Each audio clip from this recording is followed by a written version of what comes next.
Karthigai Deepam October 8க்கான ப்ரோமோல என்ன நடக்குதுன்னா, கார்த்திக் சொன்னது மாதிரி தீபா மாதிரி கீதா வேஷம் போட்டுட்டு வராங்க. அவங்கள பார்த்த குடும்பத்தில் இருக்கக்கூடிய எல்லாருமே சந்தோஷப்பட, அத்தை நான் கொஞ்சம் ஐஸ்வர்யா அக்கா கிட்ட தனியாக பேசணும்னு சொல்லிட்டு தீபா கூட்டிகிட்டு போகிறாங்க. என்னை மன்னிச்சிருங்கம்மா, போகிறவங்க தீபா இல்லை கீதா. அண்ணி மேலே எனக்கு ஒரு சந்தேகம் இருக்குது, அதை தீர்க்கறதுக்காக தான் இப்படி ஒரு பிளான்னு சொல்லி கார்த்திக் அவரோட ஃபோனை ஸ்பீக்கரில் போட்டு ஆன் பண்ணி வைக்கிறாரு. கீதாவும் அவங்களோட ஃபோனை ஸ்பீக்கரில் ஆன் பண்ணி வச்சுட்டு, அன்னைக்கு ரியா ரம்யாவோட சேர்ந்து நீங்களும் தானே மலையில் இருந்தீங்கன்னு கேட்க, என்னை மன்னிச்சிரு தீபா, நான் பெரிய தப்பு பண்ணிட்டேன், ஏதோ புத்தி கெட்டு போய் அன்னைக்கு உன்னை மலையிலேருந்து கீழே தள்ளி விட்டுட்டேன்னு சொல்ல, அதை கேட்ட வீட்டிலேருந்து எல்லாருமே ஷாக் ஆகுறாங்க.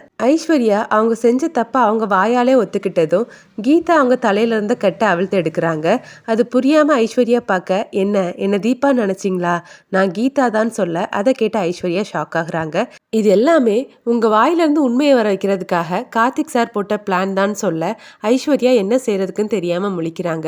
அப்புறமா வீட்டில் இருக்கக்கூடிய எல்லாருமே ஐஸ்வர்யா கிட்ட கோவப்பட, கார்த்திக் சரவணனை வர வச்சு ஐஸ்வர்யாவை அரெஸ்ட் பண்ண சொல்கிறாரு. அவங்களும் அரெஸ்ட் பண்ணிட்டு போக இந்த எபிசோட் ப்ரோமோ முடியுது.